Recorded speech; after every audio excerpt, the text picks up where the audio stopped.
I love men, but let me explain. I shared in my Instagram story some time ago how I used to view men in relationships and intimacy and how that perception has evolved for my benefit and I think for the benefit of everyone in my life. And you guys were pretty interested in that. So today I want to share a specific story that I experienced last year, a realization that completely changed my life in many ways.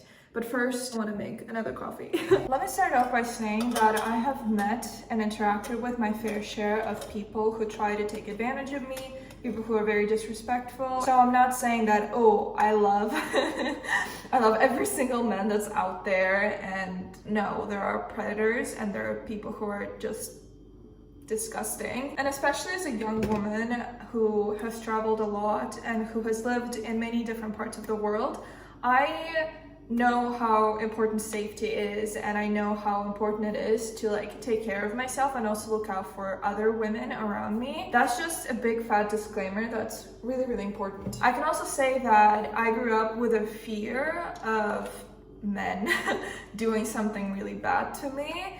Rightfully so, I guess. I'm not sure how generalizable this experience is, but a lot of my girlfriends felt the same. Just like this constant fear that someone's gonna jump on you when you're alone walking home in the dark, those types of situations. And my parents were also very concerned with safety. I was very much protected by my parents, by my siblings, not to walk somewhere alone, not to be at parties where it's just guys. Situations like that, and at the time I didn't appreciate it as much as a teenager, but now looking back I'm so grateful that I had that sort of buffer around me that was protecting me from the outside world, so to speak. Here we go.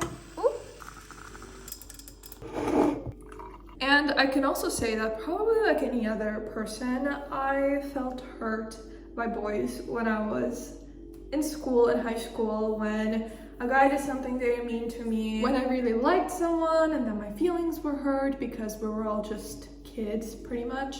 So that is all there in my past. That is the emotional imprint that I took with me when I moved into the adult world, I guess. Now, as a heterosexual woman who would love to have a life partner and to have a man by her side for the rest of her life, it is kind of this conundrum where you want to be close with someone, but at the same time you're terrified that you're going to open up and they will hurt you or they will do something that is like a betrayal. Because I also heard so many negative things about men, literally everywhere. All men cheat. A lot of stories of women who are much older than me who were left by their husbands with nothing, whose husbands cheated on them, abused them emotionally, physically, all of those horrible stories. I mean, they're so valid and it's so unfortunate and tragic that that happens in the world. And for some reason, I just heard a lot of that. And these types of warnings from women who weren't happy in their marriages telling me that, yeah, he was so nice and so sweet, but as soon as we got married, he changed completely and now he's like this monster. All of that stuff, as a young girl, hearing that and then being like, okay, well, if that's the case, then why am I, how can I allow myself to be open and be close with a man? I literally had nightmares that men were chasing me, that type of stuff. And the thing is, a lot of my female friends that are my age, not just women who are older than me and who are sharing their wisdom and their life experiences with me, but also a lot of women my age who shared what awful things some guys did to them. All of this combined created this limiting belief in me that there are very, very few good guys. Almost zero. And when you go around with that mentality, of course, most of the people and experiences you attract are gonna keep confirming that, because that's the lens with which you see the world. You don't see all the other aspects of the world when you believe in one thing. And I did a lot of inner work. As soon as I identified the limiting belief, I did a lot of inner work to transform that, because of course it's not true. Of course it's not true. It just happened to be that the cultural programming that I had around me and the stories that I've heard and the guys that I met when I was young, it just happened to be that that's like a very specific slice of reality that I experienced. But there are so many amazing men out there, amazing husbands, amazing brothers, amazing uncles, amazing grandfathers, like all of that is there. And I started like shifting more into that and focusing more on that and believing more of that. Now, let me know in the comments if you relate, like if you understand what I'm talking about. I know it sounds a little bit like crazy, but this is real. Like that was a real experience for me. I don't think I'm the only person who felt that way. There was a very specific moment, happened in July of last year, when I realized what a journey I went through and how much I actually love and appreciate men now. Oh, so good, so delicious. You know what's cute? It's my second cup of coffee today, and my boyfriend, when he left to work very early in the morning, he prepared the mocha pot for me. He grounded the coffee beans by hand. He put the water in the mocha pot, he put the beans on there, he closed it and put it on the stove. And when he left, he said that he can't make me coffee because he has to go very early for work, and I sleep. So he prepared it for me so that the only thing I needed to do when I woke up was just like turn on the stove and my coffee would be ready. I'm in love. But let me get to the story. I was in Frankfurt in July 2022. It was a very nice day and I was staying at my friend's apartment. She was gone from the country, so I was like staying in her apartment and I had a flight to catch in the evening. So I'm at my friend's apartment having lunch with two guys. One guy sitting on the right of me is my friend whom I've known for many years, and I love him so much and I trust him so much. Now on the left side of me is my boyfriend. Now the interesting thing about my boyfriend is that at the time we were on a break. So we had broken up, but we stayed in a very respectful, loving relationship, like friendship with each other, but we were not like expecting to get back together. So I am in Frankfurt, I'm having lunch, I have a plane to catch. And as we're eating, I just start observing and I see that my guy friend and my ex-boyfriend are both discussing how to get me to the airport. Another caveat on that is that my guy friend, he had work that day. He only came over for lunch because he had a lunch break, but then he would have to go back to his office. And the thing about my boyfriend slash ex-boyfriend at the time was that he had a medical complication and he potentially had to go to surgery that day. However, he had promised me, he told me he was gonna take me to the airport and he couldn't just like let it be, even though God knows, if I had to go to surgery, that would be probably the last thing I'd be thinking about. Anyways, I'm eating my gnocchi and I'm just observing and I realized that, wow, these men have so much going on in their own lives and I literally could take an Uber. Like, it's not a big deal. The airport is like 20 minutes away, it's not a big deal. But because they're like seeing me off, they wanted to take me to the airport. Like, that wasn't even a question. And they were sitting and discussing how to do it in the most comfortable way for me. And since my boyfriend slash ex-boyfriend at the time was the guy with a car, then they came up with this plan that my friend was gonna take the keys, and while my ex-boyfriend would be in surgery or at the hospital, my friend would take me to the airport and then return the car. Like, all of that, the whole scheme was there. And I was just completely relaxed. I had, like, literally, I didn't need to do anything. I had 2 suitcases with me, I had a flight ahead of me, we were just eating, and I realized that there's nothing I need to take care of. And these people who are helping me, they're not getting anything in return, so to speak. They're just good guys and they care for me and they want me to be happy and they want me to be comfortable.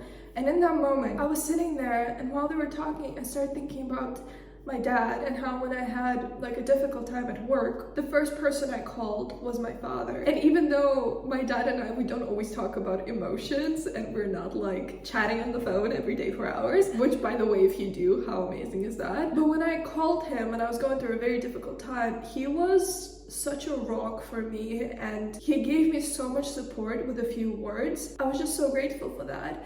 And I was also thinking about my brother, how in any life situation, you know, even though I'm a grown person now, literally in any life situation, my brother is always there for me. Like, there's no explanation I need to give, nothing I need to prove, nothing I need to say. It's just this like unconditional support without a question. Like, what do you need? What can I do? And it is just priceless. And I obviously have a lot of support from the amazing, wonderful women in my life, and I love women so damn much, but it's different. Like, the type of support I get from my mom versus from my dad, they're very different. They're different approaches. And I also noticed that with my female friendships and with my male friendships, and they're both so incredibly valuable. I feel like with my girlfriends, we can talk a lot about emotions and they validate how I feel, and we go very deep, and then we discuss the same situation over and over again, and I love that. Like, I love the energy I receive from that. And with my guy friends, it's more, how would I even describe it? They create space. All of the men in my life, they create space for me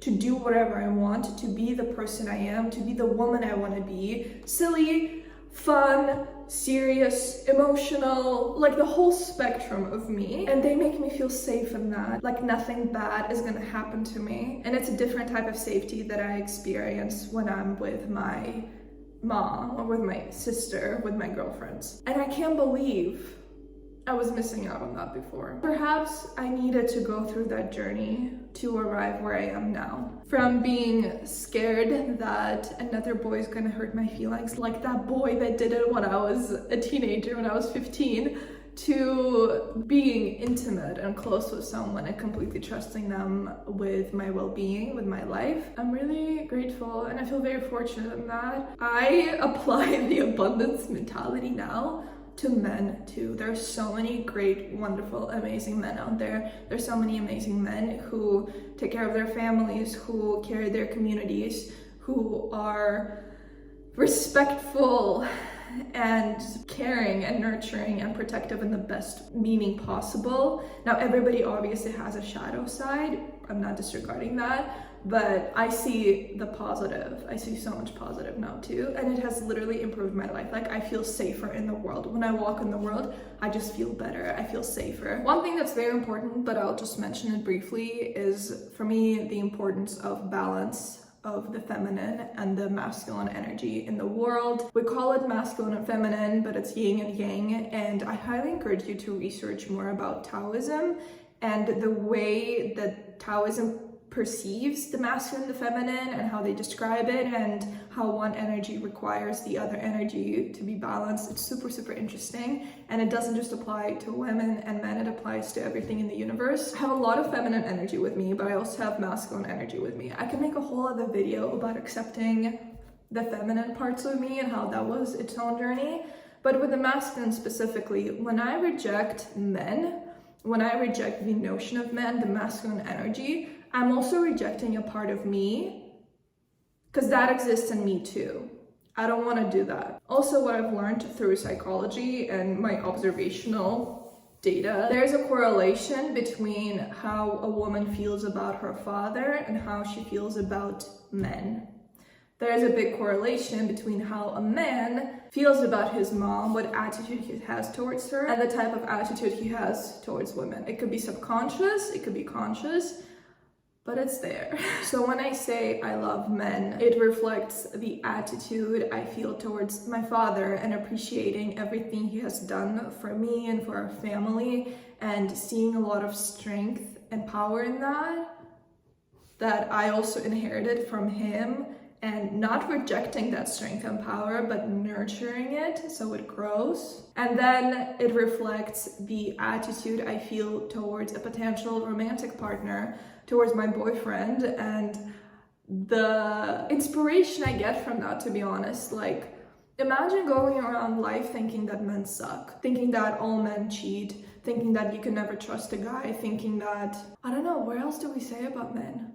Maybe you didn't grow up hearing that, maybe you lived in a community where that was not a thing, but I've heard a lot of that. It's weird, because it's, on the one hand, you want that, again, as a heterosexual woman, you want a partner, but then on the other hand, you have so many fears and you have so many very negative ideas and perceptions of men. So how do you, like, make that work? Well, to me, it's been about rewiring how my brain thinks and what I believe. Where was I? The attitude I feel towards a potential romantic partner and towards my boyfriend specifically. And then on the broader sense, the attitude I feel towards any men, and seeing not only like the deep, dark, awful people out there that do awful things and take advantage of someone else's vulnerability and use their strength for worse, but seeing the broad light that exists out there, like all the caring, nurturing, loving, respectful, fun men out there. Also, if you would like to go on that journey yourself, or if you would love to like evaluate how you feel, what attitude you have towards the masculine in you, towards men, I would highly encourage you to look into the attitude you feel towards your dad. Not the relationship you have, but the attitude you feel. So it doesn't matter if your dad is present in your life or not. It doesn't matter if your dad is alive or not. It doesn't matter if you ever met your father. Just like how you feel towards him. And that could be the start of your journey and healing that potentially if you feel like that needs to be healed. 2 more things I have to mention. Number 1 is still having really good boundaries and still being aware of what kind of people I want to interact with in my life. So while I love the men in my life and the safety and the support that they create for me, around me, I still meet people who fall really, really far from that and are misogynistic. I'm not gonna be anywhere close to that. Like, I don't want that to be around me. So I still have boundaries and I still protect myself and protect my well-being. Obviously, I hope that's clear. And the second thing I want to mention is the result of a changed attitude. So while the story I shared happened last July, it was just a realization I felt, right? But I was already experiencing it for years. So for me, the result of accepting men and appreciating men has been that, first of all, I feel more comfortable in my feminine. Like, I can relax. I don't have to like carry everything on me. And that's something that is very, very important. I come from Russia, and in the Russian culture, the woman is everything. The woman takes care of the house, the woman takes care of the children, the woman takes care of the husband, the woman has to look hot, look beautiful, do all the beauty procedures, just dress amazingly, just be this gorgeous, gorgeous thing. The woman has to work, be financially independent, be realized in her career, all at the same time. And that's just too much. Like, if some women do that, I'm so happy for them. If they're happy, I cannot do that. And growing up, seeing these women like carry the burden of everything possible in life on their shoulders because they didn't trust the man in their lives to show up. They didn't trust the man to like live up to slightly higher expectations, so they just did everything themselves. I'm not a heroine, like that archetype of a hero woman who just like does everything. I don't want to be that. I want to be relaxed. Like, I want to be happy in my career. I want to take care of myself. I want to do as much as I can do, as much as I want to do, but I also want to rest, and I also want to feel relaxed, and I also want to trust that the partner I'm with can take responsibility and can like show up and be there for me as much as I'm also there for them. So trusting men and setting higher expectations for men has helped me feel more comfortable to relax. Like, I don't have to do everything. Somebody else is gonna help me. It's a partnership. And I'm not saying that to like disregard the effort that the women before me, that they have done all of that just because they wanted to be heroes. No, they had to. Like, they had to. And thank God that they did, because they keep raising new generations partly on their own. That's a very valid story. I just always knew that that's not going to be the story for me. Like, I'll do everything in my power so that it's not the story for me too. Another result of that is just the great friendships I have with guys. I think I was really lucky that I've had really, really good guy friends for many years. And it's not like a tricky, awkward dynamic where, well, he likes her, but she doesn't know, or she's in love with him, but they're just pretending to be friends. Like, that type of vibe is not for me. And I'm really lucky that at the end of high school and at college, I've met great guys who are literally just friends. That's all. Oh, I just remembered.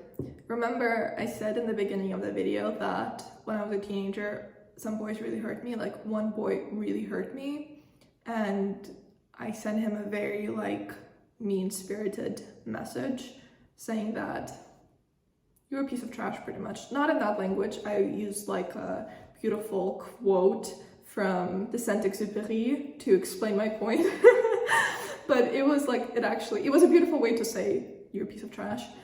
And then years later, when I was at college, I remembered that boy, and I was like, wow, I sent so much like negativity towards him because he really hurt me, and I would love to like reconnect and see how he's doing. So I reached out to this person I haven't talked to in years, and I sent him a message of like, hey, how are you? This is how our last interaction was. I'm sorry about that. I just want you to know, like, I only wish you love, and I only wish you like wonderful things. And he opened up to me. Apparently he was going through like a really hard time, and I'm just so happy I messaged him, and I'm so happy that we interacted, and then it was just such a negative residue from that. And then when I reconnected with him, which of course I didn't have to do it, like, I'm not saying that anybody has to do it, that was a very like exceptional case. When I messaged him and I found out what he was going through, it just helped me humanize him. And also, literally all I wanted him to do is prosper. I just wanted him to thrive and be well and be happy, and that was really important for me. That was part of my healing. And I'm so happy that I put in effort, energy, time, a lot of emotions into healing. It's been worth it. Thank you so much for watching this video. It was a lot. Let me know what you think in the comments. I hope that a part of what I shared resonated. We're all obviously from such different backgrounds. We all have very different lives, different families, different outlooks and experiences. And I don't want to disregard any of that. Like, every experience is really valid. I'm just sharing my own and my own path. And I'm really happy that I have a space on the internet to do that. So thank you for watching. You're the best people in the world. I love you so much, and have a fantastic, fantastic rest of your day.